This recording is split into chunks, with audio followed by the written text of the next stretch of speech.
Good evening, ma'am. Should we start? Yes.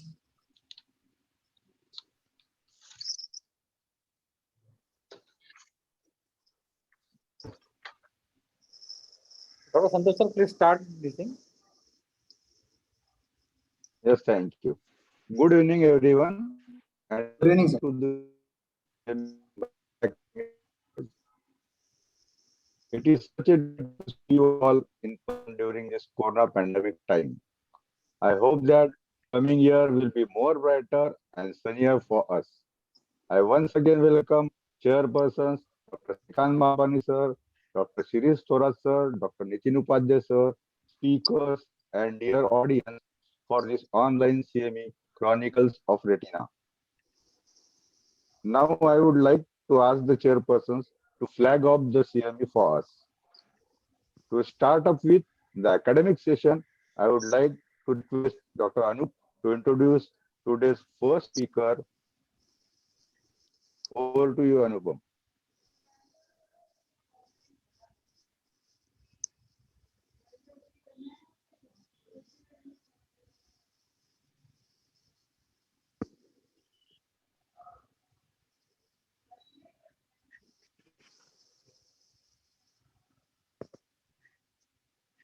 Anupam sir, are you there?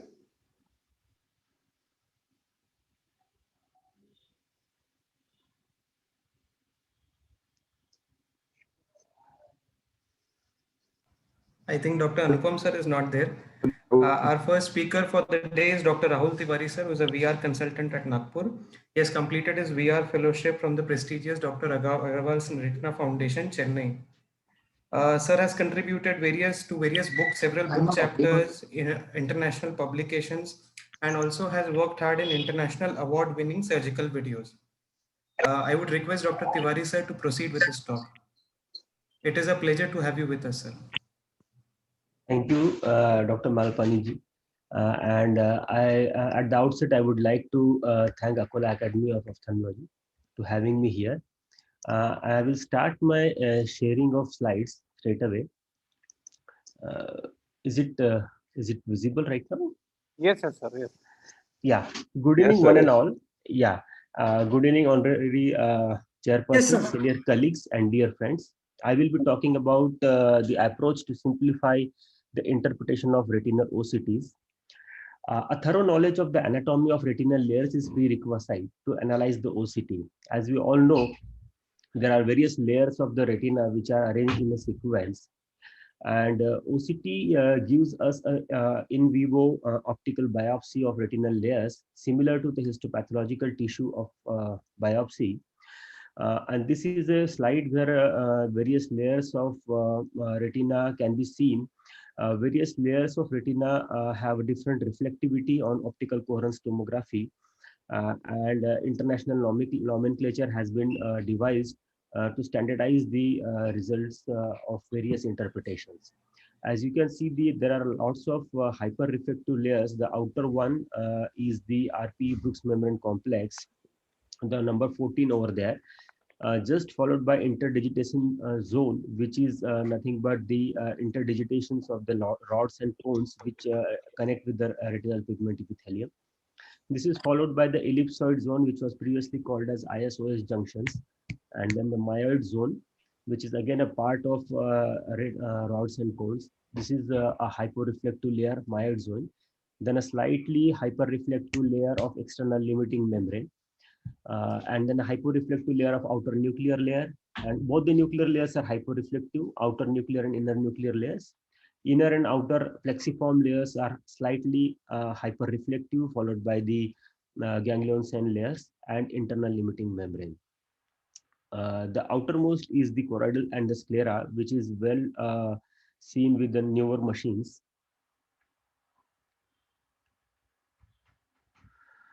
The OCT should be analyzed by its constituting elements, both quantitatively as well as qualitatively, so as to synthesize the diagnosis by correlating it with the other evidences and other ancillary tests. The qualitative analysis involves looking at the morphology, structure, and reflectivity of various layers, and quantitative analysis requires topography, thickness, and volumetry, which is given by the software of the OCT machines. The tissue can be a hyper or hyporeflective depending on its reflectivity in comparison to the normal, and shadowing and reverse shadowing is seen depending on the level of transmittance of the light in comparison to the normal.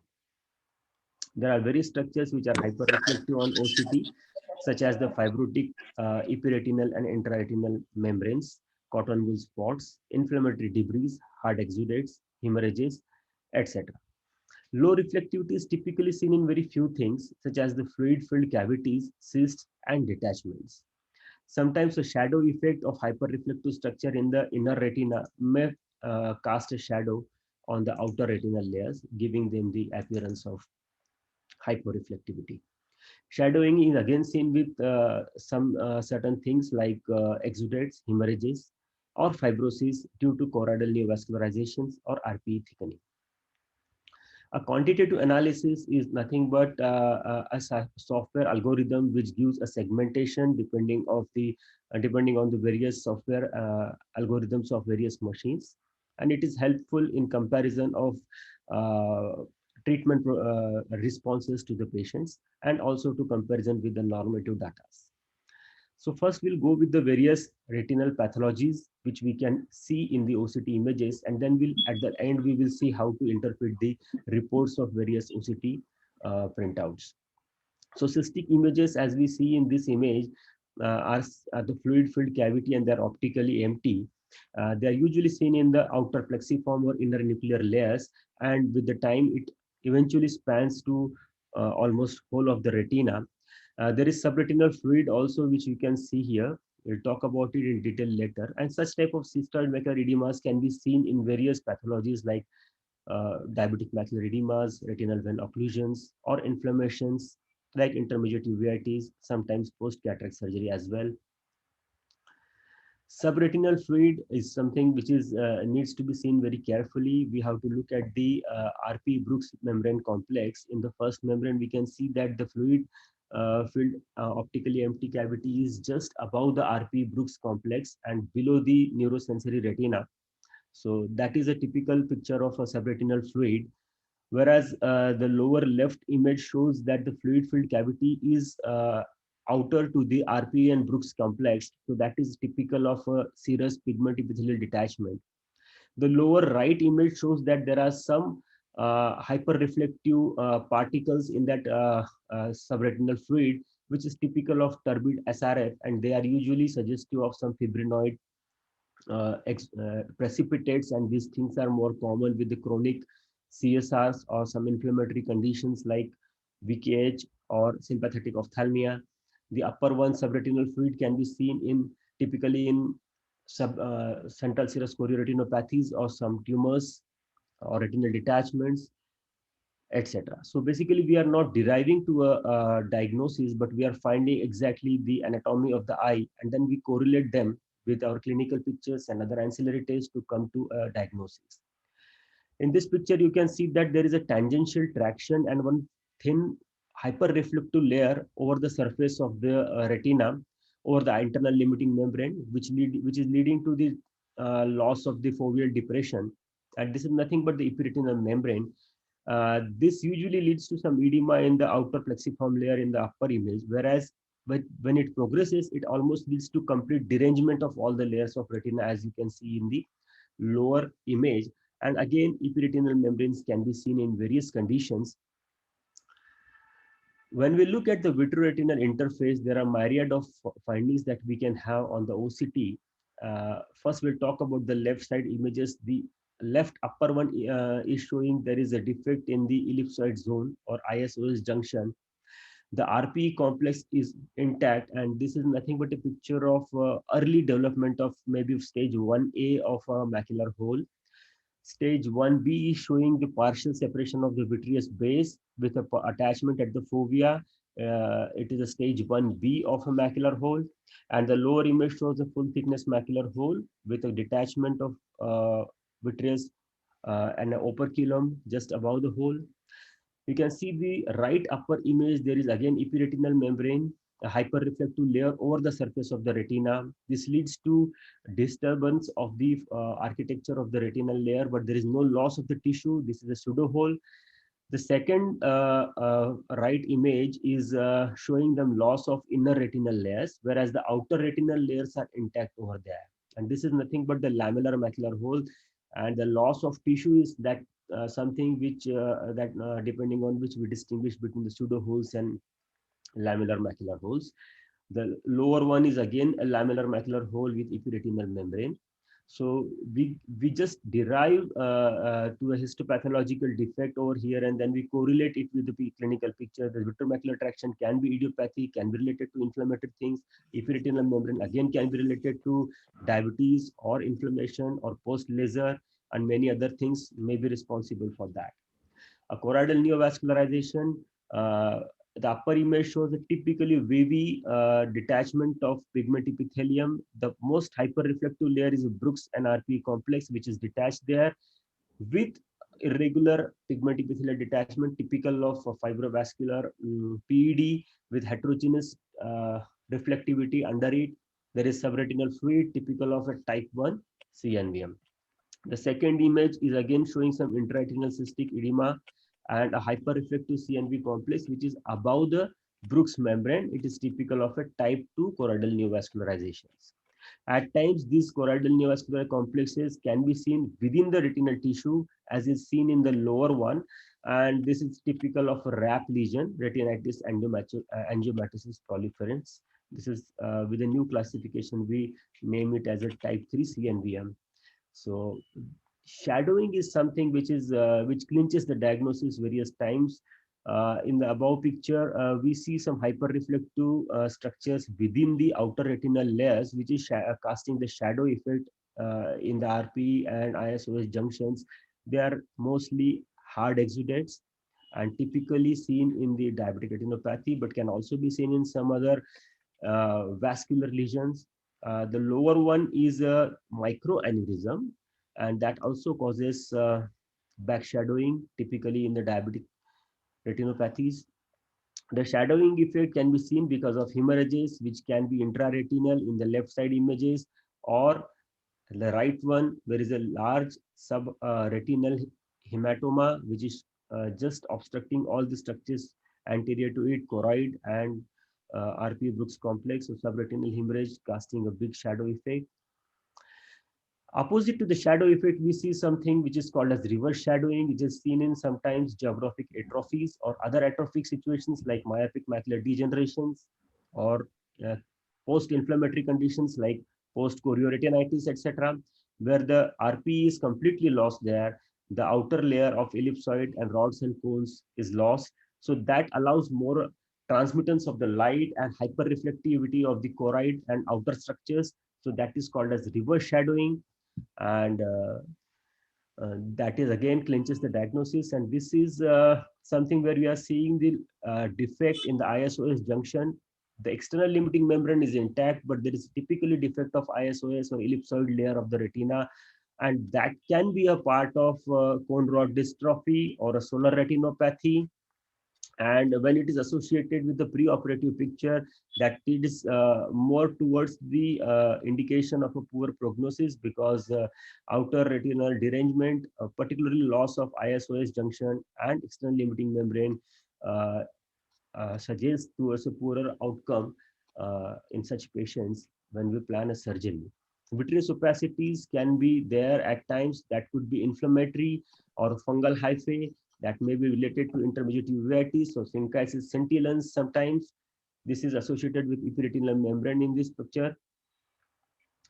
But there, we must know that there are certain artifacts with every machine, and these are possible with the OCT machines also, like blink and motion artifacts that can happen because of the partial blockage of image acquisition during the OCT. With the blinking or movement of the patient, that may leads to doubling of the image or loss of some part of the OCT picture.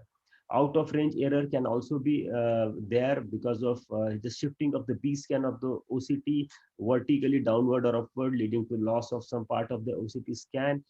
The mirror effect is something which is typically seen in high myope patients when the machine is just kept too close to the eye, or there is a large range of the axial length of a patient where some portion is coming close to the zero delay line, and some portion is going just beyond it. So you see the same image reflecting like a mirror. So this is an artifact. Vignetting is something which can be seen in small pupils because of some loss due to the iris. And misalignment is something where the patient is not focusing, or patient with eccentric focusing, where the fovea is not picked up at the center, and that leads to sometimes a wrong impression of thinning or thickening of the retina in various portions of the ETDRS chart that we are seeing on the right side. Software breakdown is something where the algorithm to identify the thickness, like external outer segmentation lines, are sometimes not properly arranged due to the loss of software breakdown, and that may be sometimes seen as a bow tie appearance on the topography map on the right side. And these are more common with the pathologies which are involving the ILM or ERM, and outer RPE layers like CNVM. There may be sometimes this type of artifact seen. So once we know the different types of artifacts and various types of pictures that we can see on the histopathology, one has to be well aware about the scan reports and how to analyze them to come to the conclusion. This is a typical picture of a cystoid macular edema of a serous HD OCT image. So we'll go one by one. The one first numbered structure is nothing but a laser scanning ophthalmoscopic picture of fundus photograph.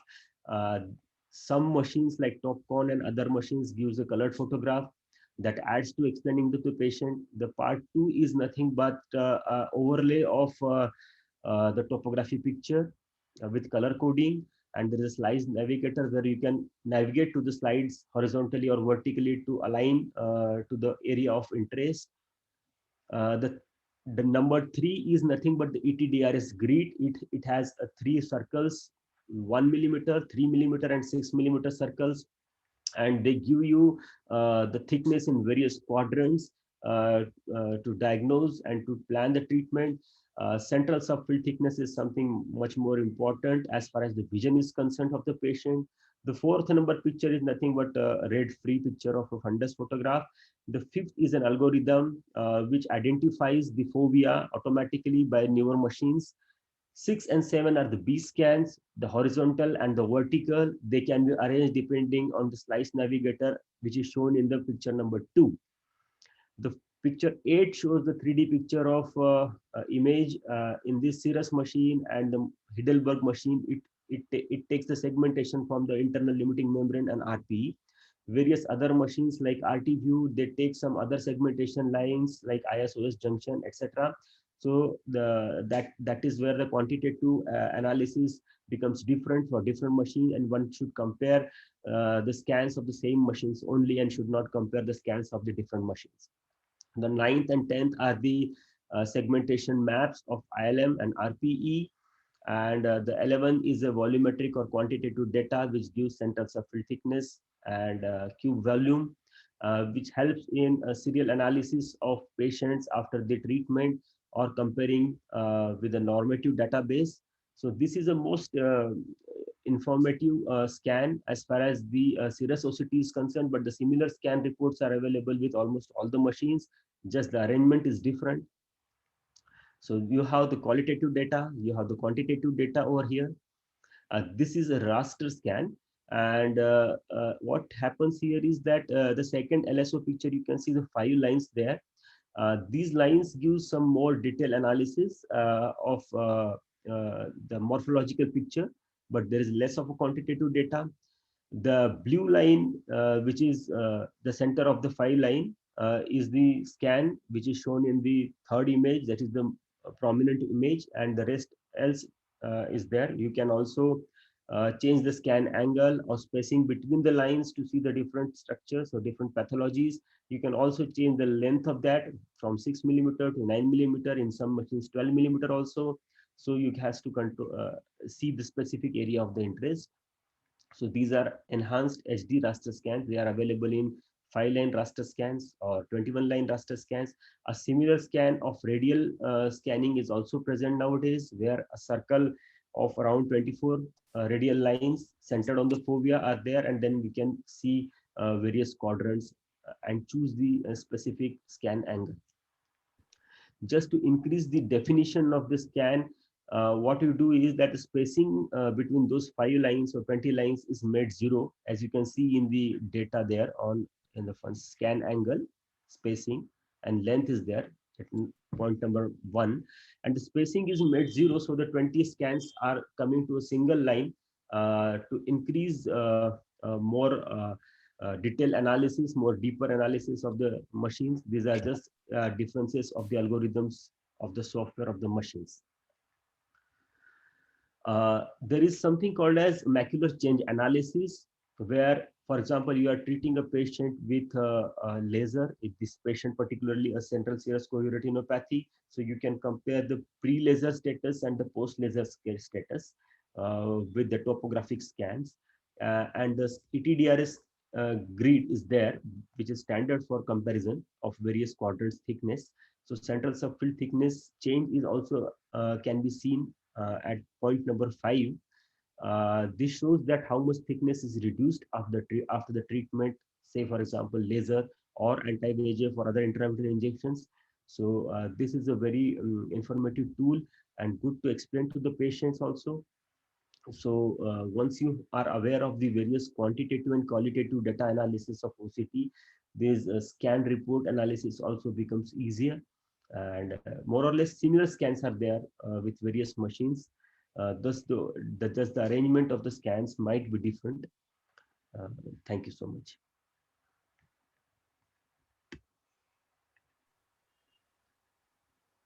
Thank you, Tiwari sir. That was a really enlightening talk for all of us.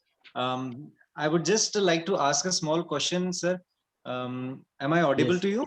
Yes, yeah. So I just wanted to know that, like with the advent of spectral domain OCT over time domain OCT and the further advancements in OCT technology, we have been able to see more clearly the choroid complex, which initially was not very clear to be visualized. So with this change and with this more posterior clarity of the image, in your experience, has it made any improvement in the way you have taken decisions clinically, or in the way that you have been observing the OCT scans? Has it made any difference?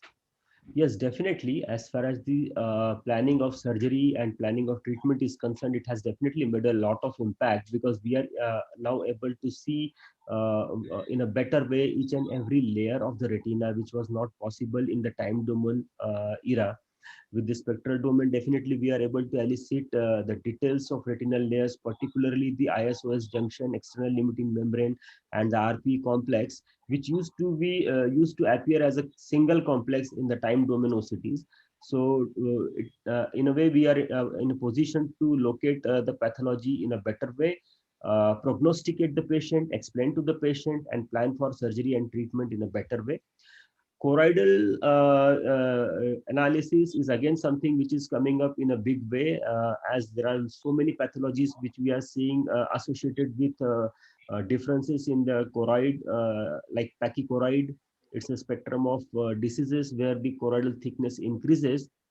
It is still under research, so maybe in coming time we will be able to see analyze them in a better way and correlate them clinically.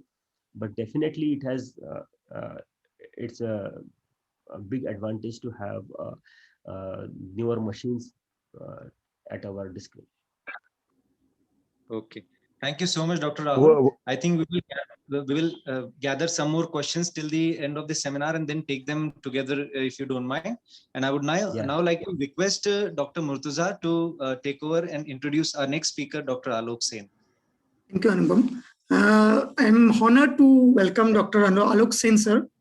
He has completed his graduation and post-graduation, that is MS in ophthalmology, at the prestigious Government Medical College, Nagpur, in 2003. After his completing fellowship in vitreoretina, he joined as consultant at Sadguru Netra Chikitsalaya, Chitrakoot. He is an excellent clinician as well as keen in his academics. To his kit, he has a lot of publications, more than 30 publications in national as well as international journals. He is also a reviewer for the prestigious Indian Journal of Ophthalmology in 2019-20 and Journal of Ocular Immunology and Inflammation in 2019 and 2020. He is currently the reviewer in Journal of Clinical Ophthalmology. Currently, he is the Chief of Retina Services and as well as medical superintendent at Sadhguru Netra Chikitsalaya, Chitrakoot. With this small and brief introduction, I welcome on behalf of Akola Academy of Ophthalmology, Dr. Alok Sen sir, to present his talk on intravitreal antibiotics. Please welcome, sir. We are privileged to have you with us. Thank you so much, Dr. Murtaza, for that kind introduction. At the outset, I would like to thank the Akola Academy of Ophthalmology and particularly President Dr. Santosh Dalankar, who happens to be my senior during my post-graduation days at GMC Nagpur, and also an alumni of Sadhguru Netra Chikitsalaya. Thank you, sir, for this wonderful opportunity. I'll start sharing my slides. I hope the slides are visible and I am audible. Yes, sir. Yeah, thank you. Thank you once again for the opportunity. Yes, sir. So I would be speaking on endophthalmitis, which is considered one of the most dreaded complications of anterior segment surgery, particularly post-cataract surgery, endophthalmitis. And this topic is very close to me because when I started my vitreoretinal career by giving intravitreal antibiotic to a patient. So that's how any vitreoretinal surgeon would start his vitreoretinal career.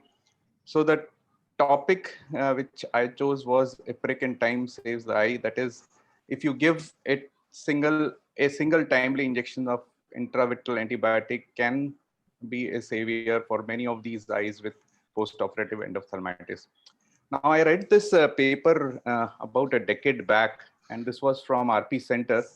Dr. Dinesh Talwar, who now is mentoring our department as well, was the author for this paper. And this paper basically highlighted that how many of the patients who were referred at that time, RP Center was probably the only VR referral center in Northern India, apart from PGI Chandigarh, and how patients who were referred of endophthalmitis who were referred to RP centers, how did they do once they were treated there? And what they found was that those who had received any kind of intravitreal injection antibiotics before referral, they had better outcomes as compared to those who did not receive and were treated only with systemic antibiotics. And you can see that about a fourth of these patients landed up with no PL vision.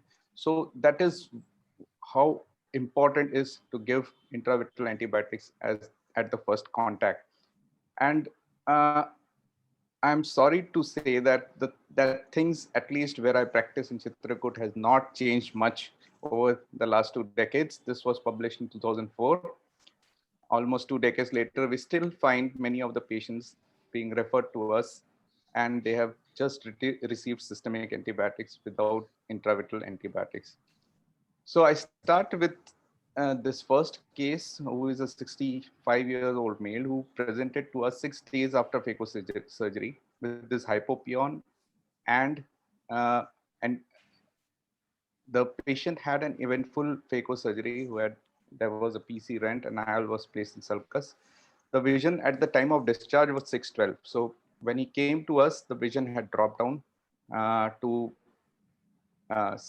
two hand movements close to face, and he had 4+ cells, and you can see the hypopion and you can see the grade of vitritis. You can barely see the retina. There was glow, but the glow was altered. We treated this patient with intravitreal vanco plus ceftazidime. The hypopion you can see has resolved. There is glow. The glow has improved.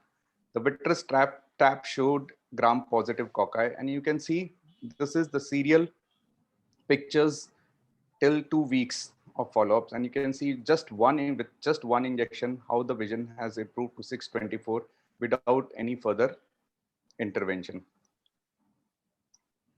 This is the second case, again a 60-year-old male who complained with diminution of vision 4 days after cataract surgery.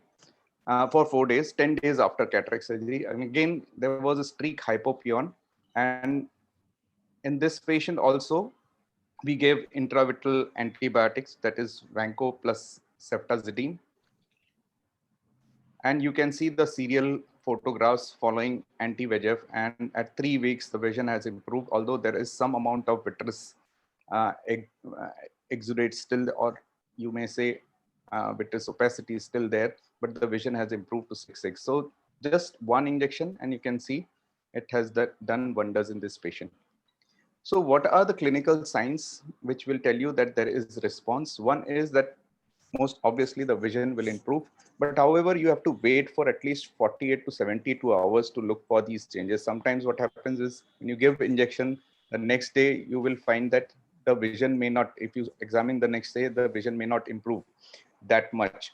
So vision improvement will take some time, but other things will certainly help you identifying how is the course going. That is reduction of anterior segment inflammation. Another important point,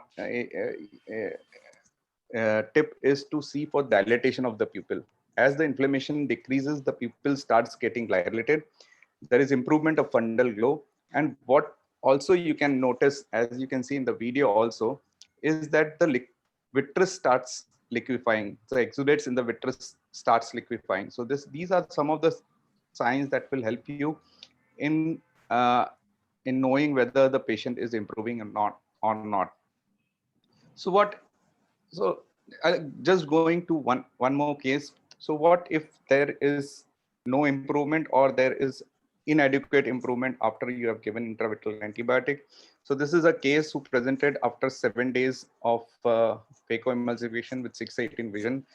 We thought this is an early endophthalmitis, and we gave intravitreal injection. You can see that the fundus clarity over here. You can see the vessels which are seen clearly, and there is some exudates inferiorly. After the first dose, however, there was the drop in vision, although the anterior segment inflammation had improved, but you can see that the fundus view was not that good this time. So we decided to go in and do pars plana vitrectomy. And this is after a week of pars plana vitrectomy, and you can see that how well the fundus has cleared.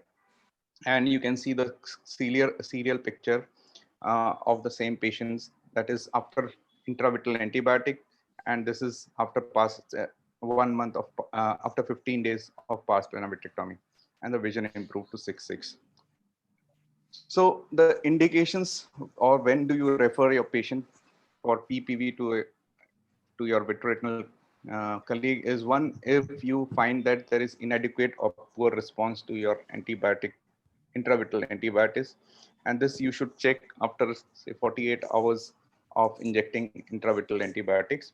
The other indications where of immediate uh, uh, or early pars plana vitrectomy are fulminant endophthalmitis. That is when you suspect endophthalmitis at say day 1 or day 2 post-operative period, or when you see choroidal or scleral infiltration along with exudation in the vitreous cavity.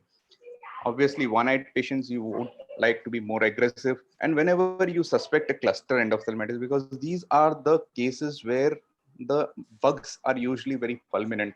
And most of the times, cluster endophthalmitis or fulminant endophthalmitis, or endophthalmitis wherein you have corneal or scleral infiltration, you should suspect a gram-negative organism. So these are the situations where you have to be very aggressive, and early pars plana vitrectomy is indicated in these scenarios.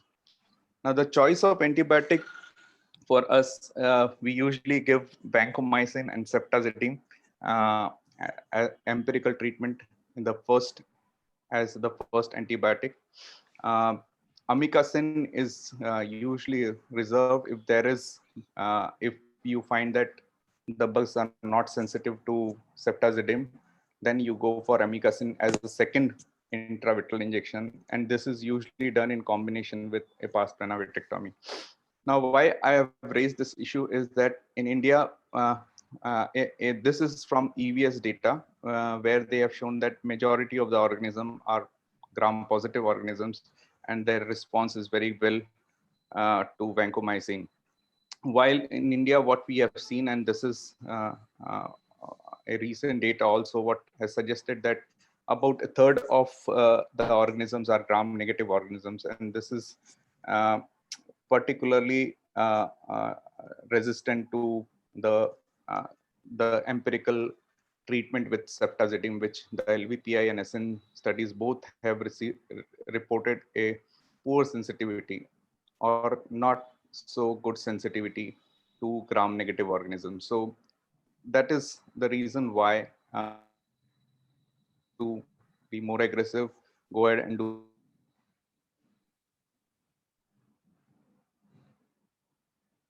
So to summarize, intravital antibiotics are the mainstay in management of endophthalmitis, and timely intervention is critical. So if you identify endophthalmitis and give injections well, even without vitrectomy. In cases where you feel that the response is inadequate to your intravital antibiotics, you should go and do pars plana vitrectomy. Of course, of late, what we are at our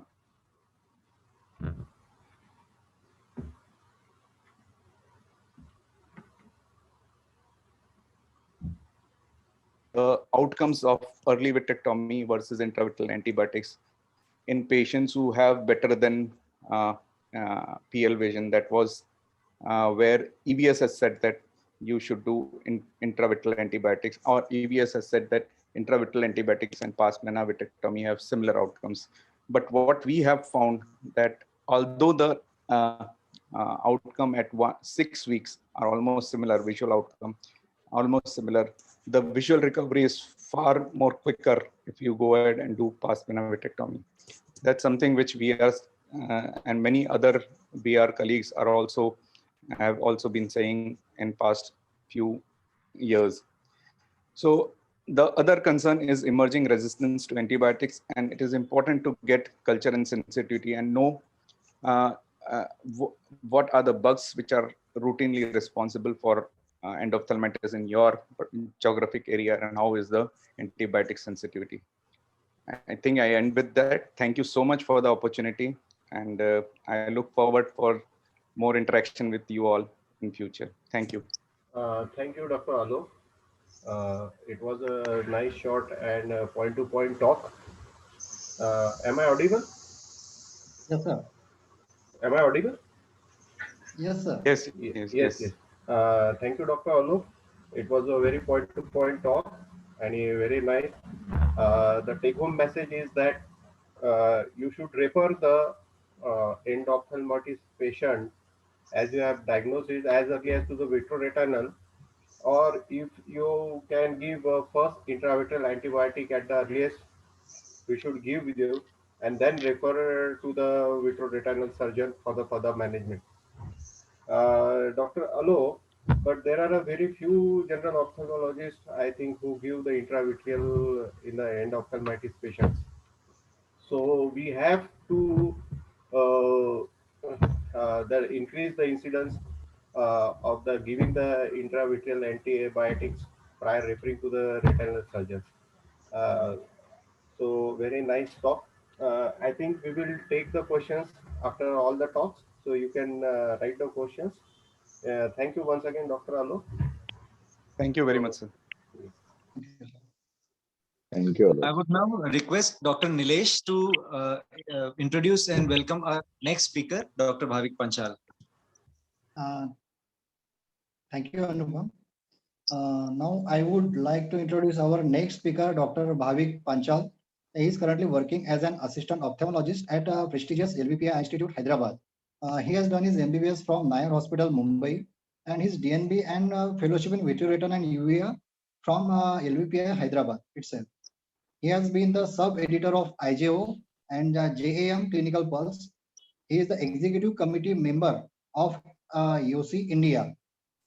He has various publications and national and international presentations to his name. He has also been a part of various clinical trials.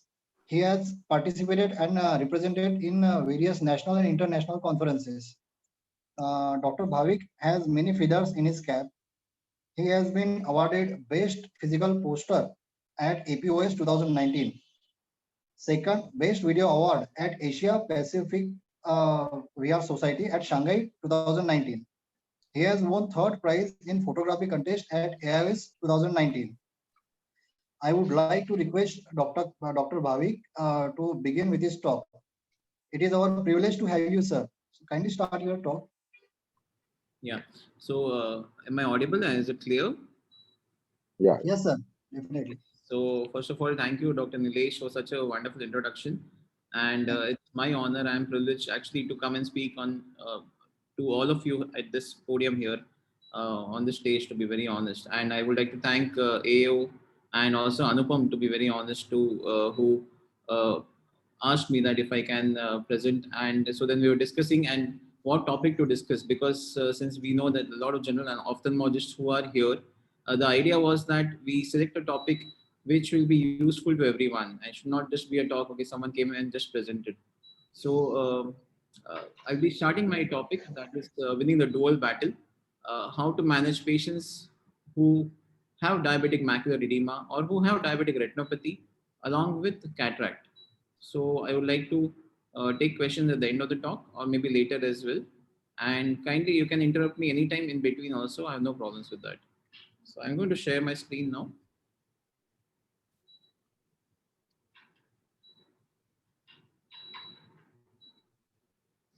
Okay, is it visible? It's fine? Yes, sir. Yes, sir. Yeah. Okay. So the title, as you see, what goes on in the diabetic's head, because it is very difficult to assume or even predict what the sugars will be, how their diet will be maintained. So this is one of the titles which I thought would be apt for this presentation today. Okay, so the objective of the presentation is the perspective on cataract surgery in diabetic macular edema. So before that, before I start, I would just like to reiterate a very simple and basic clinical pearl here. So the clinical pearl is that what one has to do to quickly evaluate the retina for diabetic retinopathy. So this is the fundus in front of you. Though this is magnified, in the actual patient, it is not this magnified. The answer is very simple. Use the red-free light. So this is how a small change in your daily routine examination can help you pick up several findings. Like just changing the filter to red-free, we see the abundance of microaneurysms. If there are any other neovascularizations, irmas, they all can be easily picked up. So diabetic retinopathy, the contrast increases with just one change in a routine examination. Going forward, the risk factors for diabetic retinopathy, the most important is the duration of diabetes. Second is the severity of hyperglycemia. If you look here, duration of diabetes is a non-modifiable. We do not have on age, like how age is. So aging is non-modifiable. Similarly, duration of diabetes is a non-modifiable risk factor, and we'll look into it. Hello? Yes. No, any question? I heard some noise. Okay. So we know that duration of diabetes, how it will affect the outcome for patients. Similarly, next is a modifiable risk factor, that is severity of hyperglycemia, which is in the patient's hands. So with this background knowledge, I'm going to start with a simple case and we'll come to our objective, that is cataract surgery in patients with diabetes. So this is about a 58-year-old female who presented with blurring of vision for distance and near for the past 3 months. Rest of the history was not significant. Coming to positive personal history and medical history. She was hypertensive for the past 8 years, which is under control on medications. Diabetic since 16 years on insulin. Now, if you look here, the clinical pearl or the duration of diabetes was what I was mentioning earlier. Duration of diabetes is the single most important risk factor for development of diabetic retinopathy. So when you look at the statistics, that NPDR, patients develop NPDR, I'm not talking about mild, moderate, severe, just NPDR, 23% of patients who are diabetic at 11 years, and that jumps to 60% at 16 years. So in 5 years itself, it doubles or almost triples. Whereas for PDR, the risk itself is 3% at 11 years. So imagine what will happen 5 years down the line. So duration of diabetes, which is non-modifiable risk factor, is extremely important and should be considered.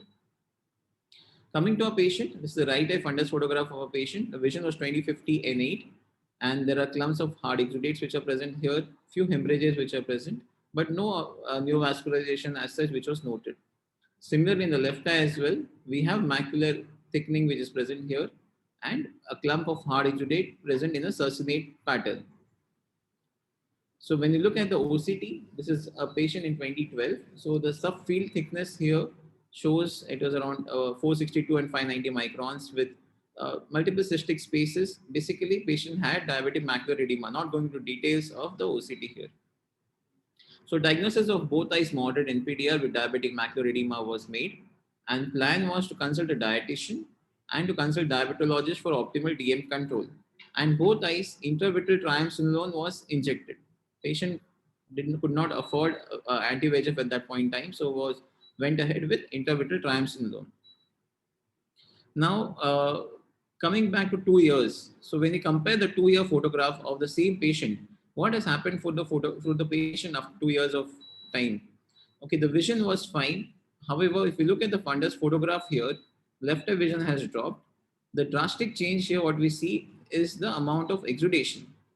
That is what we see clearly, or that is what is just in the front of us. But there are several other subtle observations as well. So let's compare them. Observation number 1. If we see here at the time of presentation itself, the patient had bleeding of the vessel wall and there was venular dilatation. Even after 2 years, the venular dilatation was constant. There was no change in this venular dilatation. So what leads to this chronic venous dilatation? So it is the loss of the venous tone, which is because of fluctuating blood sugar levels. So it is not just control of blood sugar levels. The blood sugar levels fluctuations should also be avoided. So dysfunction of autoregulation, which happens due to fluctuating blood sugar levels, there are 3 H's which have to be remembered: hyperglycemia, hypoxia, and hypertension. Okay, so we have this chronic venous dilatation because of the 3 H's. Next is what we observed, there was increase in the hard exudates in the form of a plaque. So what does plaque-like hard exudate signify? Why this is important? Say you are seeing a patient with cataract and has some kind of diabetic macular edema, there are hard exudates present as well. Apart from referring the patient to a retina specialist, you can also manage the patient at a very basic level, because it's not just about treating the patient's eye. You have to treat a patient as a whole. So plaque-like hard exudates signify dyslipidemia, renal dysfunction, and raised diastolic blood pressure. So it's not just systolic blood pressure. Even the diastolic blood pressure has to be under control. Third point here is, what does increase in succinate ring of hard exudate signify? What we saw here, the exudates had increased and they are more in a succinate pattern. It shows that it means that there is an increase in the area of dysfunctional vasculature.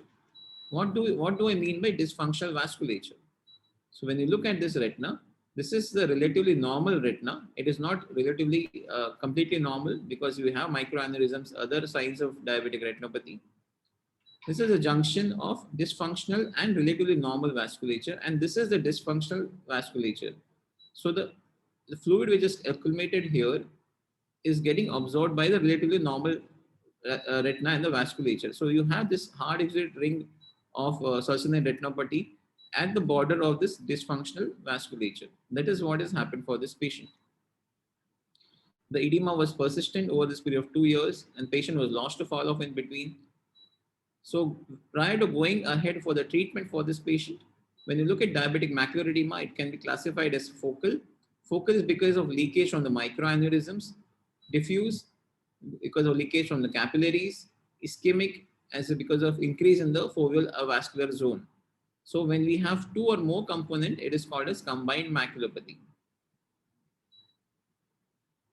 Okay, so now coming back to our patient, we advised diabetic retinopathy workup, and we saw that there was deranged lipid profile with hypertriglyceridemia. Rest all parameters were fine. So the patient was referred to diabetologist for control of diabetes and dyslipidemia, and advised intravitreal bevacizumab after control of blood sugar levels. So not going into the history and the detail of management DME per se, the patient received several intravitreal anti-VEGFs over a period of 3 years, and subsequently in 2015, the patient developed cataract. Now, say this patient presents to you and referred to you by the retina colleague that the patient has cataract now, and you have to go ahead with the cataract surgery. So the question here is that, is this a routine cataract? what will happen to the vision acuity or visual acuity after cataract? Is there a chance we can give 20/20 N6 to our patients like what other patients we do? So here comes the answer in subsequent slides. So this is a perspective on cataract surgery in patients with diabetic macular edema. So if we look at the literature, there are several reports which are already available which speak about progression of diabetic retinopathy after cataract surgery, photocoagulation for diabetic macular edema before surgery, after surgery. We have analysis of macular edema after cataract surgery in patients with diabetes using OCT. So when you look at the natural history of macular edema after cataract surgery in diabetes, what happens? So let us have two groups like status of macula in diabetic retinopathy versus progression of edema after surgery. We have a group subset of patients where there is no diabetic macular edema. So we have diabetic retinopathy, but there is no diabetic macular edema. Even in such eyes, there is 10 to 22% progression of macular thickening. See, I'm speaking about macular thickening. I'm not speaking about diabetic macular edema because we do not know at this point in time, is it a pseudophakic cystoid macular edema because of inflammation, or it is because of a diabetic macular edema. It is very difficult to assess whether it is a pseudophakic CME or a diabetic macular edema unless we go for an angiogram. Okay, so we're just talking about macular thickening. So in a patient who undergoes cataract surgery with no evidence of diabetic macular edema, even in such patients, there was a 10 to 22% of progression of or increase in the central macular thickness at 1 month. What about a patient who had diabetic macular edema and the edema resolved and after that you did cataract surgery? In such patients, the rise was around 25 to 30%. This is compared to normal patients with no diabetic retinopathy. Third is, there is edema and still you want to go ahead with surgery. The progression can range even up to 50%. So 1 in 2 patients will have edema and your patient is not going to be happy after cataract surgery. Okay, so how are we going to tackle this? So what gives the best outcome? Prophylaxis and treatment. Is it intravitreal anti-VEGF or intravitreal steroid? The ideal thing here is that treat the edema first, then go for surgery. Now, say you have already treated the edema, and we saw here, always the edema is not going to go away, but the cataract is pretty dense, and there is a posterior subcapsular component, and the patient is unhappy with the vision, and you have to go ahead with the surgery. So we'll look at it, what are the different factors and case scenarios which we can have. So before that, what are different tools we have? When we speak about intravitreal steroids, what we have is Kinacort or intravitreal triamcinolone acetonide, and second is Ozurdex. These are the two major drugs that we have. In terms of anti-VEGF, we have a big range that is starting from bevacizumab to razumab or ranibizumab and or Accentrix or whatever trade names you want to use as well. Brolucizumab, which is a new thing which has come up. We have Eylea as well. That is totally, we are not discussing about which drug is utilized. Just talking about anti-VEGF versus steroids. So there are already a lot of literature which has been performed on this aspect. I'm just going to take you through few randomized control trials. That is the most important evidence of which is present in the literature. So if you look at is effect of IVTA on central macular thickness, CME along with cataract surgery versus only cataract surgery. So this we are talking about diabetic retinopathy with no DME at the time of cataract surgery. These are a subset of patients or randomized control trial done which with diabetic retinopathy with no DME at the time of surgery. So patient has mild or moderate NPDR or severe NPDR, but no diabetic retinopathy at the time of surgery. So what do we see here? We see that all of this, either it is cataract surgery alone or cataract surgery with either anti-VEGF or steroids. If we look here, this is intravitreal ranibizumab or IVTA, okay, and no DME. So what do we see here? We see that IVTA reduced the CME at 1 and 3 months, and 6 months there was no statistical significance. But for 1 to 3 months, patient's vision was low. Similarly, ranibizumab reduced macular edema at 1 month and 6 months same as control arm. CMT reduced significantly 22% versus 3% at 1 and 3 months. Okay, so so if there is no steroid given, there was a 22% chance or reduction increase in the macular thickness without the steroid or without the anti-VEGF. So yeah, so this table summarizes that giving steroids or anti-VEGF in patients with no diabetic macular edema, but with having diabetic retinopathy helps reduction in the central macular thickness, even after just simple plain uneventful cataract surgery. Speaking about diabetic retinopathy, just another 2 or 3 minutes. Speaking about diabetic retinopathy with diabetic macular edema at the time of cataract surgery. So now we have subset of patients where cataract surgery along with IVT, along with steroids in presence of diabetic macular edema. So here we had decrease in central macular thickness and 6 months compared to pre-op. So everywhere there's a reduction in the central macular thickness which was happening. This is comparison of steroids.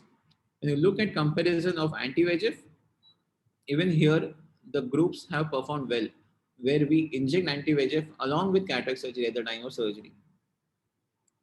Okay, so with this background knowledge, we went ahead for a patient for cataract surgery along with IVT 2 milligram because the patient had diabetic macular edema. And eventually after 3 or 6 months, if we look at it, the patient's visual acuity had improved. The diabetic macular edema had reduced. The hard rates were resolving. And if you see here, the edema was reducing. So we are not expecting edema to go away instantly. The idea of this talk and this subtopic to present was how can we prevent increase in the edema after cataract surgery. So with this, the take-home messages from my presentation is duration of diabetes is the single most important risk factor for development of diabetic retinopathy. Loss of venous tone leads to chronic venous dilatation and dysfunction of autoregulation because of 3 H's, hyperglycemia, hypoxia, and hypertension. Plaque-like hard exudates signify dyslipidemia, renal dysfunction, and raised diastolic blood pressure. Increase in succinate ring of hard exudates signifies increase in area of dysfunctional vasculature. Combined maculopathy is 2 or more of focal, diffuse, or ischemic maculopathy. Use red-free light for a quick evaluation of diabetic retinopathy.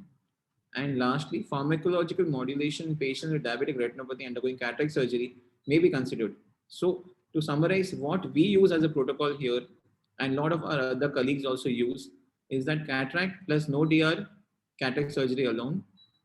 So there is no diabetic retinopathy as well for the patient. Patient is just diabetic and cataract surgery. You can go ahead with the routine cataract surgery. But looking at the evidence now, cataract plus diabetic retinopathy, no diabetic macular edema, you can go ahead with cataract surgery plus Ozurdex, Avastin, anti-VEGF, or IVTA. It can be used just 1 milligram. Cataract plus diabetic retinopathy with DME or resolved DME, cataract surgery plus IVT 2 milligram / Ozurdex / Avastin / any other anti-VEGF of your choice. Okay, what is the key factor here is that we will have post-operative reduction in the macular edema. With anti-VEGF, the reduction is even much more,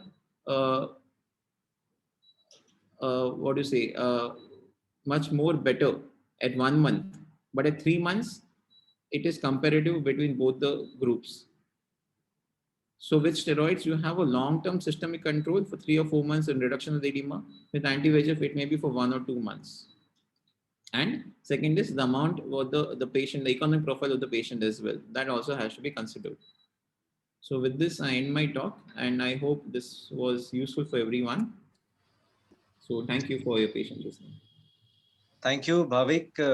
It was very, very lucidly explained as to in all the situations of different combinations of diabetes and cataract, how you should go ahead. It was a very lucid presentation.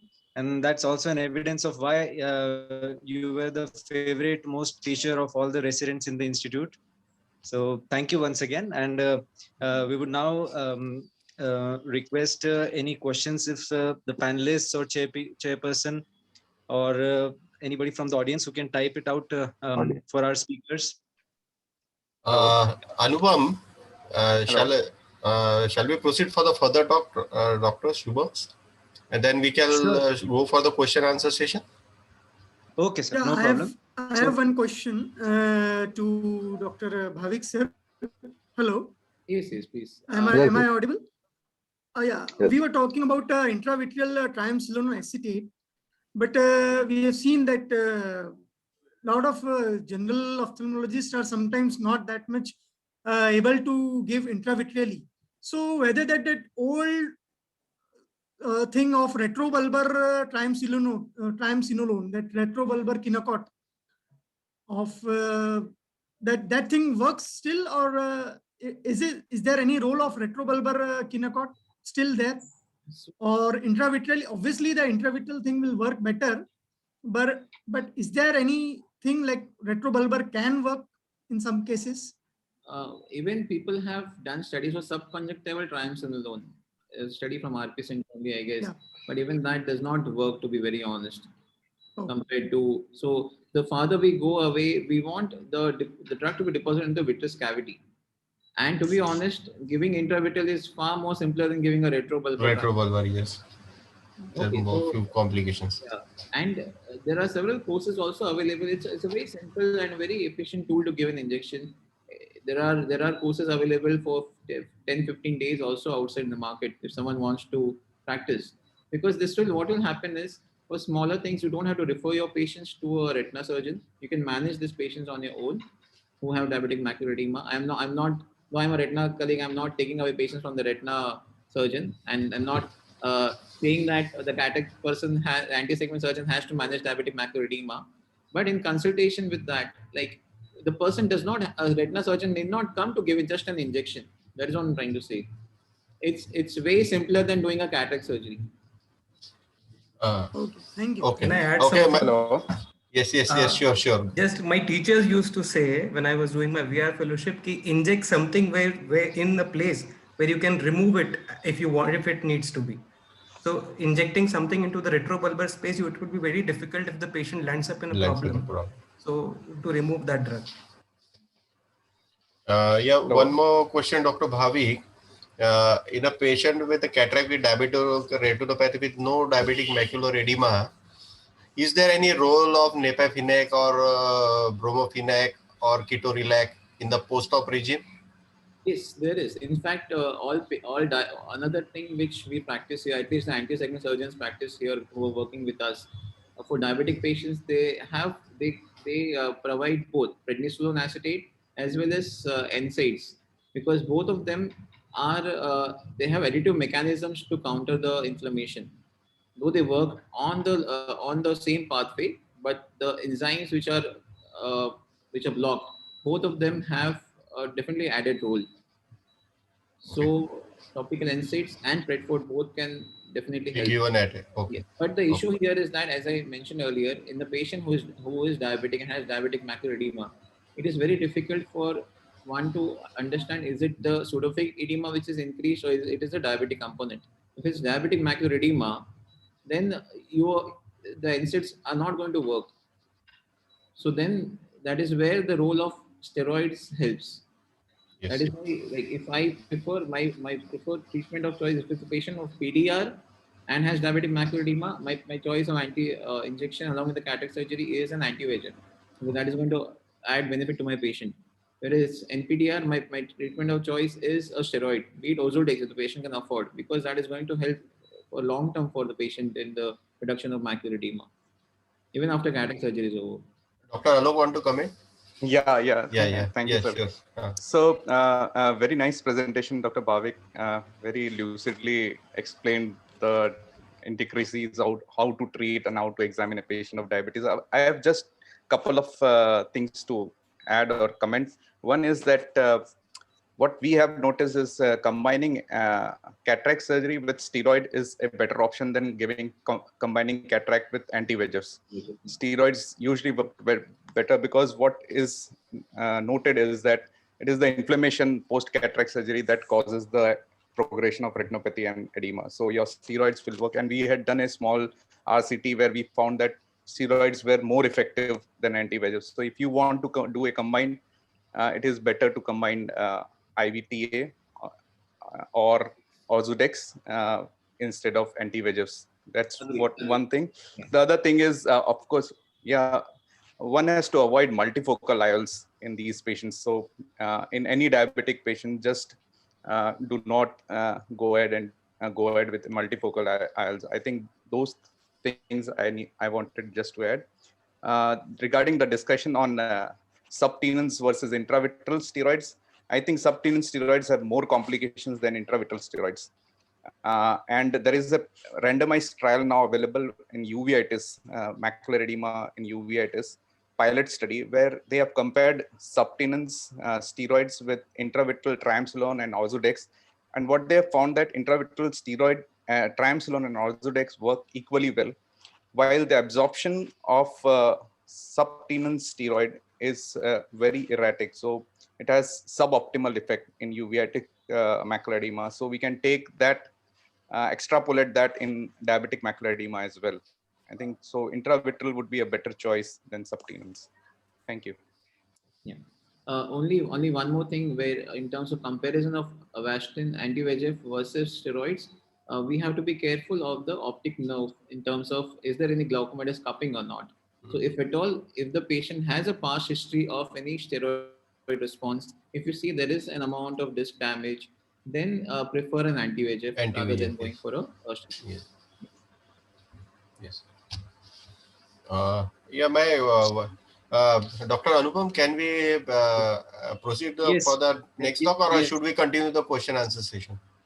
No, we can, since only one talk is remaining, we'll just finish the talk and then we'll take all the questions together. So I would now request Dr. Shubhangi Burakari madam to please introduce our next speaker, Dr. Malpani sir. Thank you, Anupam. Our next I'm audible? Yes, Our next young speaker is Dr. Shubham Malpani. He has done his graduation from GMC Nagpur, MS from MGM Aurangabad. He has done his Vitreoretinal Fellowship from Sri Ganpati Netralaya, Jalna. And he was an ex-consultant at Natasha Eye Care Center, Pune. He is recently working as vitreoretinal surgeon at Malpani Retina Care and Eye Hospital, Akola, heading towards his topic, ischemic optic neuropathies. Welcome, Shubham. Am I audible, sir? Ma'am? Yes, yes. Yes. Thank you for the kind introduction. Firstly, I must confess that I'm a little nervous because this is my first time on being this side of the screen.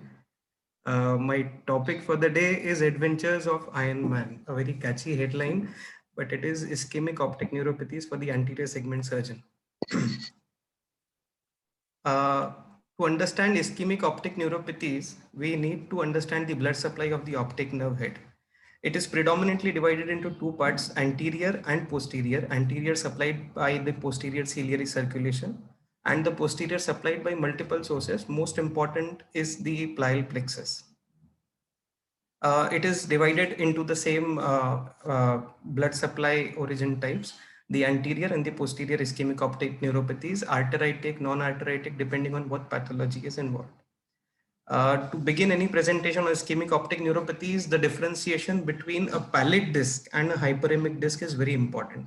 The image on the right side of your screen is that of a disc with blurred margins and a chalky white pallor.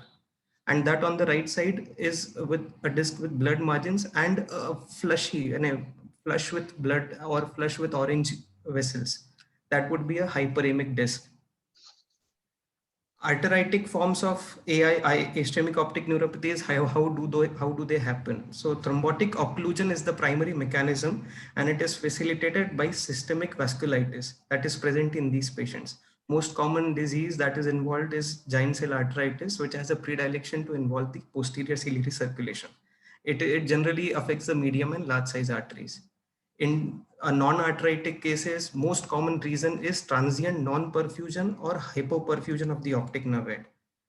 The trigger behind such episodes is the fall of blood pressure when the patient is sleeping. It could be either because of associated systemic comorbidities and the medications patient is on, or nocturnal arterial hypotension, which could be because of other causes such as sleep apnea, or even cases of severe migraine, or patients who are using sildenafil inhibitors. Local causes such as small disc with an absent or obliterated cup, optic disc drusense, edema due to other causes are often aggravate the situation and predispose the patient to such attacks. Posterior ischemic optic neuropathy is very uncommon and difficult to diagnose. They are also divided into the same types, arteritic, non-arteritic, and surgical or perioperative, when prolonged arterial hypotension is being used in surgical cases where general anesthesia is given to prevent bleeding, or in cases where hemodilution occurs because of large amount of intravenous fluids being injected into the patient.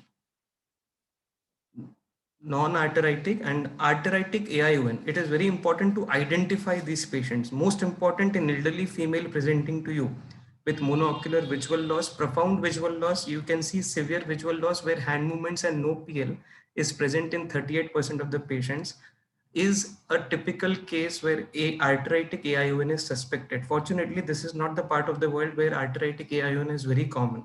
It is more likely seen in white people, Caucasians to be precise. Acute stage pallid disc edema, chalky white optic disc is the most common finding, and that should initiate an investigation into arteritic causes. A chronic optic disc edema, which may be because of AAION, will present with a pale disc or edematous disc, resolving disc edema with glaucomatous cupping. So that will be very confusing with that of a glaucoma patient. In non-arteritic cases, who are these patients? Generally middle-aged, elderly people, but it is very important to remember it can occur in any age. Presence of normal visual acuity, a 6'6" patient with optic disc edema, do not forget to rule out non-arteritic AION. Very typical of patient presenting after waking up from sleep with visual complaints, acute stage hyperemic disc edema. Perimetry is the most important investigation because it is readily available and it is a rule to see a visual field defect in such patients. In diabetic patients, most of these patients are with systemic comorbidities, unilateral optic disc edema. These patients have a complicated picture because of their diabetic status and telangiectatic vessels over disc, numerous hemorrhages on the retina, especially in peripapillary zone. The condition can also be and often is termed as diabetic papillopathy. And it is important to do an FFA in these patients because a choroidal filling defect or delay in early arterial phase will be diagnostic of non-arteritic AION. Posterior ischemic optic neuropathy, who are these patients? In a patient presenting with everything normal except an RAPD. Please consider posterior ischemic optic neuropathies because it is a diagnosis of exclusion and you have to rule out all other possibilities. Perimetry will help because it will show a visual field defect. Most important, coming to management, these are for the anterior segment surgeons. What is not to be missed? Anterior arteritic AION. Let me quote, there being no other disease in which the prevention of blindness depends so much on prompt recognition and early treatment. That is the importance of recognizing a patient with arteritic ischemic optic neuropathy anterior. So a patient with no symptoms, generally we have a tendency to ask about scalp pain. So keep in mind that scalp pain is not the most common complaint these patients may present with. Anorexia, loss of appetite, jaw claudication, neck pain are the most frequent and most common complaints. A patient who is complaining of an episode of Amara-6 fugax or a transient loss of vision will most likely be suffering from AION if you're suspecting ischemic optic neuropathies. Other clinical pearls which are very important is profound visual loss, a visual acuity in terms of hand movements, no PL or counting fingers, a pallid chalky white edema, associated occlusion, whether it is cilioretinal or central retinal, whatever it is. These are signs, red flag signs where you should suspect an arteritic pathology. ESR and CRP should be done, and if raised, the patient has to be started on treatment as soon as possible. The main goal of therapy here is to prevent contralateral visual loss. The other eye has to be saved. And most important is what is not to be done. Do not refer the patient without starting them on oral steroids if you are suspecting arteritic ischemic optic neuropathy. Do not counsel the patient to undergo any confirmatory test before waiting to start steroids. Steroids should be started in maximum possible dose for these patients and should be continued for a long period. Alternate day corticosteroid therapy or tapering or short courses are ill-advised and may lead to blindness in an otherwise savable eye. Treatment is IVMP and followed by oral prednisolone for 3 to 12 months. Now coming on to some cases, classical non-arteritic ischemic optic neuropathy. 65-year-old smoker complains of more. Hello. Should I continue? Yeah, please continue, Shubham. Sudden monocular visual loss after getting up from sleep. It rings a bell to see the fundus. There's disc edema, hyperemic disc edema, as you can very nicely see. No systemic illnesses. Blood panel done, ESR, CRP normal. Patient turns out to be pre-diabetic. Visual fields is what is very necessary, and it shows an altitudinal field effect. So your diagnosis is confirmed, no other investigations are needed, and you can modify all the variable risk factors that are present. Similar cases, hyperemic disc edema, very clearly seen, perimetry suggestive of an altitudinal field effect. Your diagnosis is confirmed. Now here comes a catch. This is not that hyperemic a disc. Why? Because the patient was initially given steroids for 15 days. So these presentations can confuse you, but still the vision of this was a 65-year-old lady with 636 vision and an altitudinal field effect, possibly ESR CRP were normal, so possibly a non-arthritic AION. Coming on to other scenarios where you can literally be puzzled by AION is like this case where a 65-year-old female with no history of any systemic illnesses, no sudden monoocular visual loss episodes, right eye 624, left eye 66, IOP on 80 was 24 and 22. She was referred because of high IOP for a glaucoma evaluation, and also because now looking at the disc, the left disc appears to be normal. There are some crowded vessels. It appears to be a small disc, but the right disc, there is pallor. This is not cupping. Is it glaucomatous? I don't see any cupping. I see pallor, which is not throughout the disc, maybe sectoral pallor. So OCT done, OCT was normal. And then we did a RNFL analysis, ONH analysis. Definitely the right disc is atrophic, but is it glaucomatous? ONH analysis does not show any glaucoma signs in the other eye. And visual field examination, altitudinal defect, possibly an altitudinal defect, but involving the fixation point. So most likely it is not a glaucomatous presentation, but an ischemic optic neuropathy episode that has caused this visual loss. Now coming on to another case where it is very important to understand these patients, and it is not necessary that an arthritic AION will present bilaterally or will sequentially involve the other eye. Even non-arthritic cases, 62-year-old male complains of sudden diminution of vision in right eye since 1 day. He is a diabetic hypertensive, but controlled under regular follow-up because the left eye suffered the similar fate 2 years ago. ESR and CRP, both the times were normal. And looking at the disc, this is a pale disc and this is a hyperemic optic disc. So we did a visual fields for him, and you can see that the visual fields are so suppressed that nothing has come onto the screen. The other eye also has very constricted visual fields. So it is very important that even to counsel these patients that even after an episode has occurred, you have modified all the modifiable risk factors present, they can land up in such a scenario. And it is you who is going to explain it to him later on also, what has happened. One another point that I would like to highlight is this case. I don't have the pictures which were investigations which were done at the other place, but what were done at our place were available. 45-year-old healthy female, completely healthy, all blood tests were normal, just slightly raised serum homocysteine, complaints of decline in vision in right eye. The history was she was treated with intravenous methylprednisolone for cilio-retinal artery occlusion with disc edema, possibly disc edema which was because of non-arthritic AION, which is generally accompanied or may lead to cilio-retinal artery occlusion also. Not necessarily in just arthritic cases, but in other cases also. So FFA done at the time of initial evaluations was suggestive of PED with ischemic cilio-retinal artery occlusion in left eye. Vision right now was 618, left eye 360, IOP 14. Everything is normal. There is a large serous neurosensory detachment with a PED in right eye, which was the normal eye of the patient, which was 6.6 before. She was on steroids. Steroids were stopped, and as soon as steroids were stopped, within 3 to 4 weeks, the retina returned back to its normal shape. So it is absolutely not necessary to prescribe steroids in a patient with where you are suspecting non-arthritic anterior ischemic optic neuropathy, especially when ESR and CRP are within normal range. Another patient recently was referred to me for evaluation because of low vision in right eye. She was a non-diabetic, non-hypertensive, and diagnosed with NAION and started on 60 milligram daily oral steroids and a 10 milligram daily tapering course.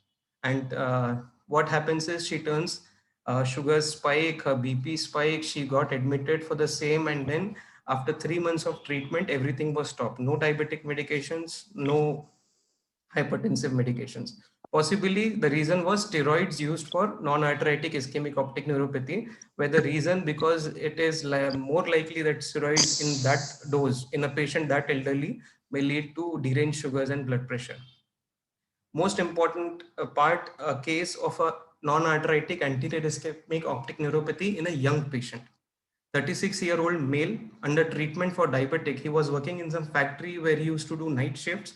HbA1c was 11.6. No, he had no idea. He was not under any seriousness with his diabetic control. Complaints of monoocular sudden painless visual loss since 3 days. There is optic disc edema in right eye. Other eye also, there are no significant diabetic changes as such. When you see the look at the disc closely, you know this is not a completely edematous disc, but there is sectoral edema. And the other eye, which is important, anatomically small disc with crowded vessels. No cup is seen, no obliterated cup, a disc at rest. So you go in, you do perimetry in this patient, and you find an altitudinal field effect. ESR, CRP were normal. The patient was referred by a neurophysician, was planning to do an MRI, a CSF tab. And when you see the patient with this picture, with these findings and a perimetry report with an altitudinal field effect, it saves a lot of time and energy and money also to avoid those tests and the trauma, the mental trauma that the patient goes through when something like that is suspected. I would like to conclude my talk with this. The anterior ischemic optic neuropathies are not that difficult. Arteritic forms are not very common in our places, but at least non-arteritic forms should not be missed, and modifiable risk factors as well as the prognosis should be very carefully and nicely explained. Thank you and stay safe. Thank you, Shubham. It was really a wonderful talk, and you have touched the topics which are not very commonly touched. So very nice presentation. I would now like to request for questions and comments over either the recent presentation or any of the presentations that we have had today evening. Yeah. I have a question to Dr. Alok. How the earliest the intravitreal antibiotic should be given in a endophthalmitis case? Sir, as soon as you make the diagnosis. Diagnosis. No, okay. sooner you make the diagnosis, you should inject. I think without wasting time. Okay. And when should be the second intravitreal antibiotic should be given, or should the patient then refer to the vitreoretinal surgeon? Yes, sir. So the thing is, if the patient needs a second intravitreal antibiotic, so that means the first injection probably has an inadequate response or a poor response. So here there are two things. One is that preferably this patient needs a vitrectomy then.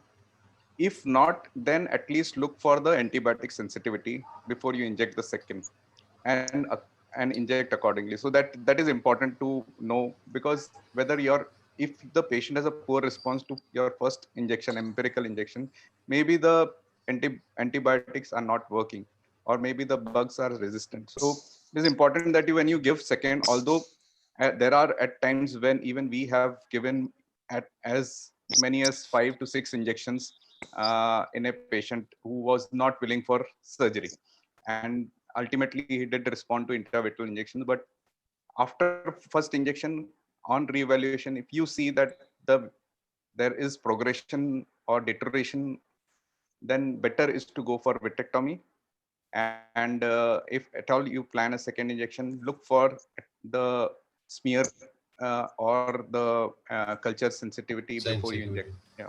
Okay. And the role of steroid in intravitreal? Sir, for the first injection, I think it should be avoided because you don't know what is the pathology. So we usually avoid during the first injection. If you are to go, if you find that there are no fungal elements in your smear and you are going for a vitrectomy, then you can give intravitreal dexamethasone along with the second dose. What you can also do is add oral steroids instead, if you really want to control the inflammation, because that is also something which you would like to take care of in any patient of endophthalmitis. Okay, thank you, Dr. Alok. Just in continuation to that discussion, since from an anterior surgeon, anti-segment surgeon points of view, we usually will not be doing a vitreous tap when we inject in the first instance, right? So is that factor going to make a change? Like if I know that if I am not injecting right now, the patient will have another 2 or 3 hours before a retina specialist can plan a vitreous tap with an injection.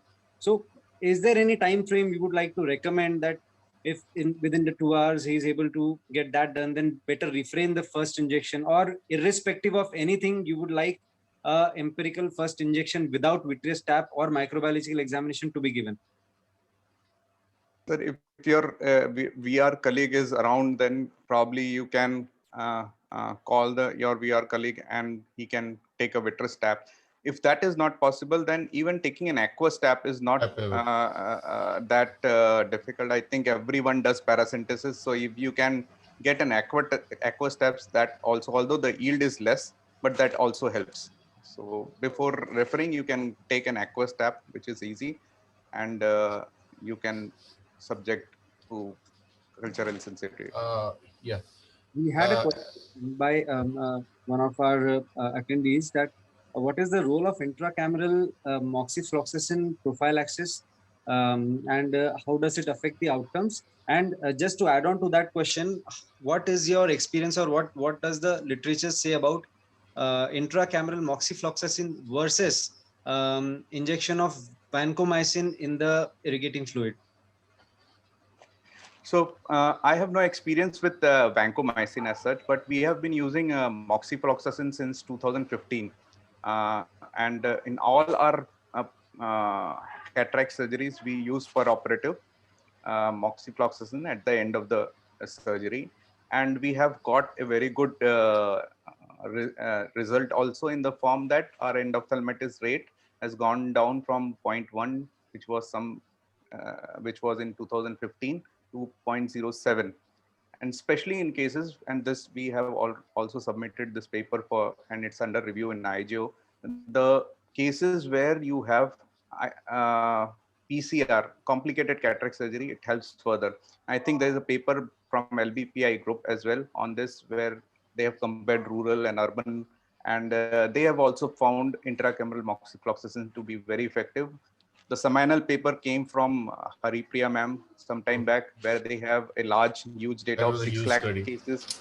Yeah, and so we have also submitted, and it's the study of 3 lakh eyes, which we have done at our center. And I think moxifloxacin does work. And what we have also seen that it works more in patients who have had a complicated cataract surgery, like PCR and all. Vancomycin, I have no experience, but there are few concerns which the American Academy of Ophthalmology had raised regarding post-operative hemorrhagic occlusive vasculitis. So I personally have no experience, so I can't comment much on that. So any additions to that, Dr. Tiwari sir or Bhavik? Yeah, so in addition to the entire discussion which is happening here, one thing which I can say, if at all you do not have a backup of a retina colleague and you think the patient will be taking more than 24 hours to reach a retina surgeon, if at all you cannot do a vitreous tap, as mentioned, Dr. Alok mentioned, you can take an AC tap and inject the empirical antibiotics. Now, the choice of antibiotic can be anything. Vanco, Cefta, Imipenem is totally depends upon you, but cover the entire spectrum of gram-positive and gram-negative. So we know that gram-positive sensitivity is very good even now. Vancomycin has a very good sensitivity. For gram-negative, it doesn't matter. We are just going to give empirical right now.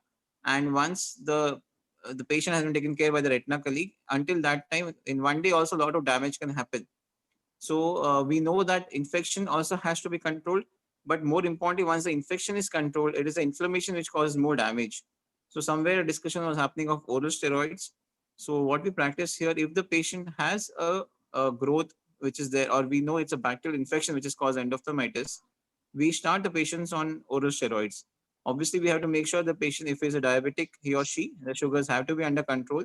but oral steroids go a long way, along with intravitreal dexamethasone, along with the antibiotic injection. So that also helps in reducing the inflammation. So both the things are controlled, taken care of, infection and inflammation. Tiwari sir, you would like to add anything to it? Yeah, see, I agree totally that one important thing is taking a good sample for doing culture sensitivities goes a long way in treating this endophthalmitis patient. Because in my personal experience, if you have a culture sensitive report, you treat in a precise manner and the results are much better. Whereas if you don't have that report, you have to struggle at times because you don't know and you have to give a blanket therapy. What I personally practice is I do vitreous biopsy. I have stopped doing vitreous tap now. I always do a vitreous biopsy when the patient comes to me. And while doing a vitreous biopsy, if the vision is much less, I usually do, I take a lot of core vitrectomy there and send a sample to a lab because this biopsy specimens usually have a better yield. But as far as the anterior segment surgeons are concerned, if these facilities are not available, definitely one should go for aqueous tap. And I think vitreous tap can also be tried because we are anyway going into the vitreous cavity. So vitreous tap can also be tried. And as doctor said that steroid goes a long way if you suspect that it's a bacterial endophthalmitis, particularly in the early period of post-operative endophthalmitis. And it's more fulminant. I usually go ahead and give dexamethasone also intravitreally. Because usually you have a judgment with clinical checkup that whether these patients are bacterial or fungal. So when you suspect a fungal endophthalmitis, definitely you have to avoid it. But even if you're not giving intravitreal dexa, you must start oral steroids after controlling the diabetes and all. Okay. Sir, just one comment. Inability to take vitreous or aqueous sample should not deter you to give intravitreal antibiotics. So even if you are not able to take, doesn't matter, give intravitreal antibiotic. So that is very important because most of the organisms are covered by Vanco and Septa as has been seen in most of the studies. So it is only for those few cases who don't respond there in wherein we need need the culture and sensitivity report. So most of the times these two drugs would work well, and even if you're unable to take samples, it's okay. You can just inject. Okay. Any questions from the panelist, chairperson, or others attending? Dr. Dharankar sir, any comments?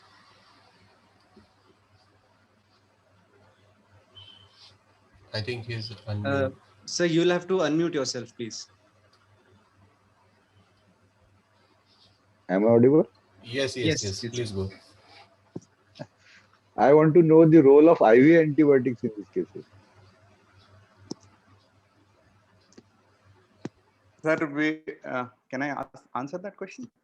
Yes. Yeah. So we usually give fluoroquinolones, oral fluoroquinolones for 5 to 7 days.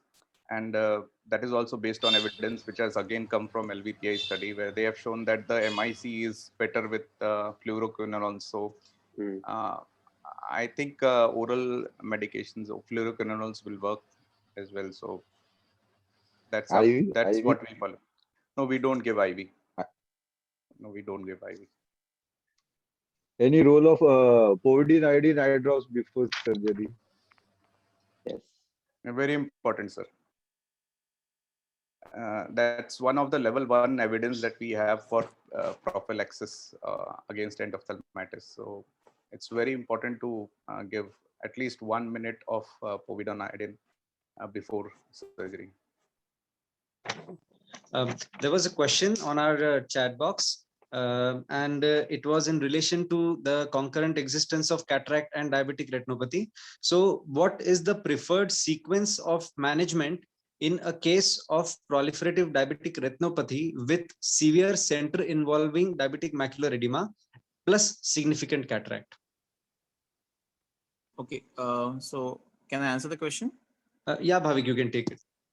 Yeah, so just before that, Dr. Santosh, what he asked about IV antibiotics. So as of now, if we look into the role of IV antibiotics, a good clinical like evident role which will show which is clinically significant is when the patient is going from endophthalmitis to panophthalmitis. That is one role where role of IV antibiotics is definitely there. And second is if the patient has associated scleritis. So you have a cataract surgery and say there's acute push out to endophthalmitis and even the sclera is involved. There oral as well as IV antibiotics have a role. Apart from that, as Dr. Alok mentioned, we do not use IV antibiotics, but these are the only two areas or two subset of patients where I think IV antibiotics still has a role. That way. And to come to a question in terms of if I understand the question properly, Anupam, it is significant cataract with CSME, right? It's in a patient with PDR with significant center involving DME with significant cataract.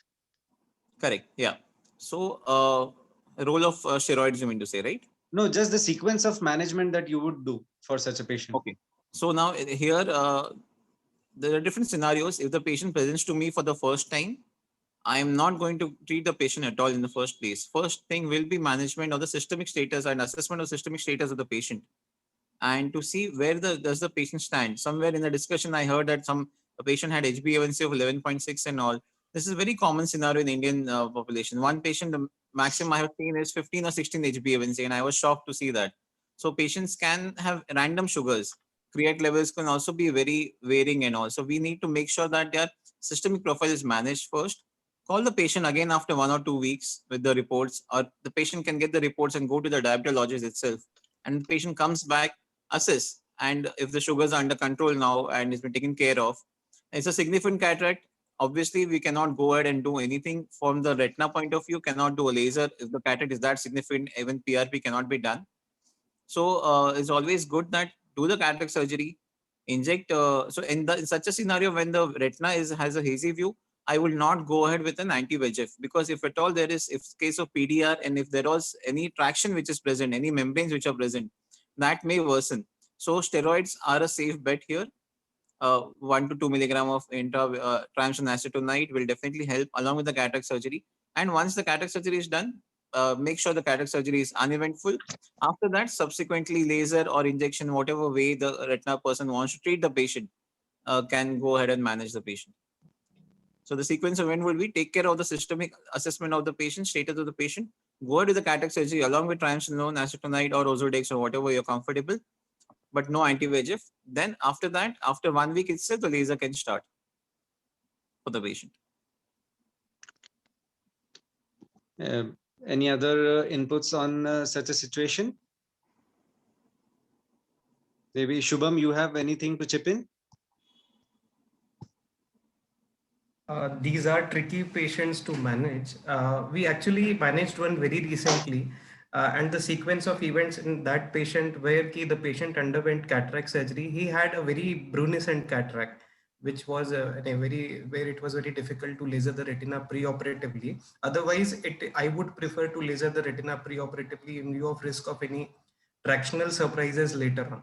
So the patient underwent cataract surgery with intravitreal injection of our anti-VEGF agent, and the laser was completed in the subsequent week of cataract surgery for the eye which was good. So the first what we treated was the better eye. It underwent cataract surgery, intravitreal Avastin, and 2 sittings of laser PRP. Patient was happy. Then we took on the worst eye in a bad eye, and the same sequence of event in the other eye also were done. Patient was initially, if he is counseled well and if the better eye is operated first, he is usually happy and does not tend to get disappointed with the outcome in the other eye where it is already explained. The prognosis and the treatment would take longer. So, and it is a tricky situation and has to be managed on a patient-to-patient basis. Okay. So please go ahead, sir.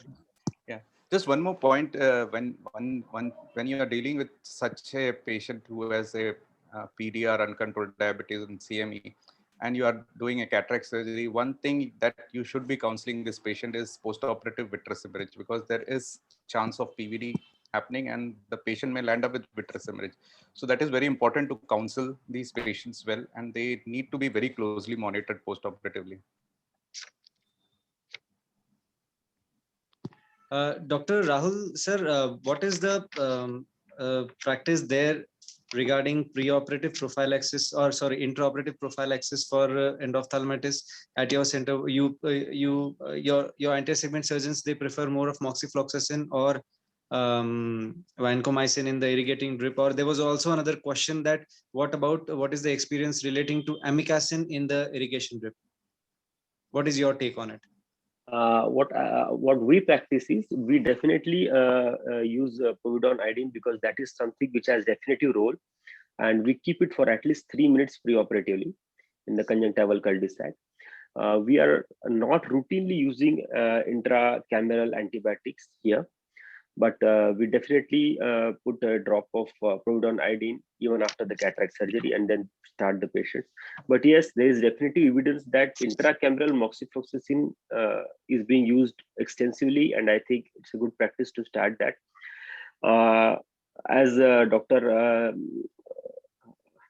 Sen sir said, the intracameral vancomycin, there are some reports of intraretinal hemorrhages and probably vasculitis component is suspected. So, but I don't know, I have never read about using irrigation fluid amikacin, because amikacin has been having a more macular toxicity, and I think that would not be a good idea to use it. Okay. Any words of wisdom from our chairperson, Dr. Malpani sir, or Dr. Thorat sir, Dr. Upadhyay sir? Any words of wisdom for all of us attending here? Hello. Thanks, Anupam. Hello. Sir, you're audible, sir. Yes, sir, you are audible. A very good initiative by Akola Academy of Ophthalmology. All the topics are very relevant in our day-to-day practice of general ophthalmologist. Definitely looking forward to continuing education in spite of being confined to homes. Thanks to all the team members. Thanks to Dr. Dalankar and his team. Thank you. Is Dr. Thorat sir is online? Thorat sir, are you there? Okay. Okay. Yes, sir.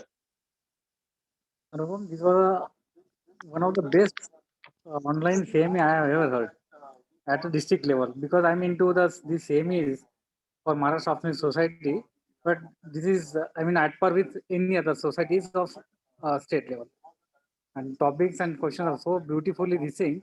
So I am sure that everybody must have gained something out of every lecture, and I have urged AO to continue this series of CMEs. Thank you. Thank you, sir, for the appreciation. Thank you, sir. Nitin sir, any inputs from your side, sir?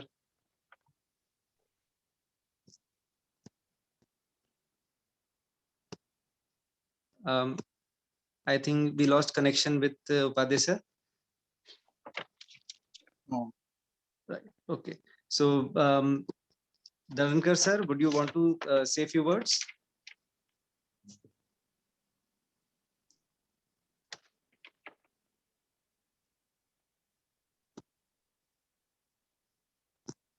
Okay, I think we are having problems with the connectivity there. So if you have if there are any more questions or comments, we can take them right now, or else we'll just go ahead with the vote of thanks and conclude the CME. Are there any comments or questions? So just one comment. Yes, please, sir. Please go ahead. Please go ahead, sir. So we have a few years back, we had few cases of macular ischemia following subconjunctival gentamicin, which is a very common practice, which was a very common practice back then. But what we have also noticed that there was a paper in 2018, I think, published in IGO, where they have shown that about a third of ophthalmologists still use subconjunctival DEXA and Genta as prophylaxis for cataract surgery. I think that needs to be condemned and stopped, because gentamicin can get absorbed and through transcranially, especially if you give it at the site of your incision. So if at all you are practicing this, it is better to avoid the site, because sometimes what you do in SICS is balloon the conjunctiva with Genta and Dexa, and that can transgress into the vitreous cavity and cause macular ischemia. So that should be avoided.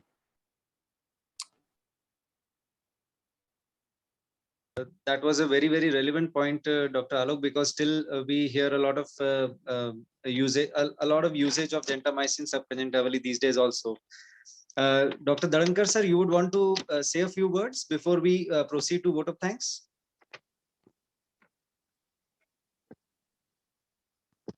Oh, I thought he was just online. Yeah.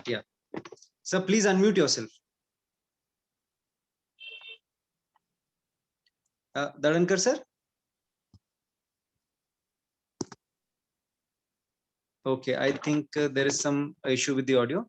So I would just proceed with the vote of thanks. So on behalf of Akola Academy of Ophthalmology, I would like to thank all the speakers, Dr. Tiwari sir, Dr. Sen sir, Dr. Bhavik, and Dr. Shubham Malpani, all of you who have joined us from various parts of Central and South India to have enlightened us today and on various retina related pathologies and their management. Thank you for taking precious time out of your weekend schedule. Let me also thank our chairperson, Dr. Malpani sir, co-chairperson and MOS secretary, Dr. Thorat sir, co-chairperson and VOS president, Dr. Upadhyay sir, for being present and enriching today's session, and also being the constant guiding light for the organizing body. I appreciate the virtual online platform support provided by INX division of Ajanta Pharma, which was very essential for conducting this session. Last but not the least, I would like to thank all of you who have attended this virtual meet and made it a grand success. Thank you once again. I think with that, we can just stop the session today. Thank you so much. Thank you, everybody. Thank you. Thank you, everyone. Thank you. Thank you. Thank you, everyone. Thank you.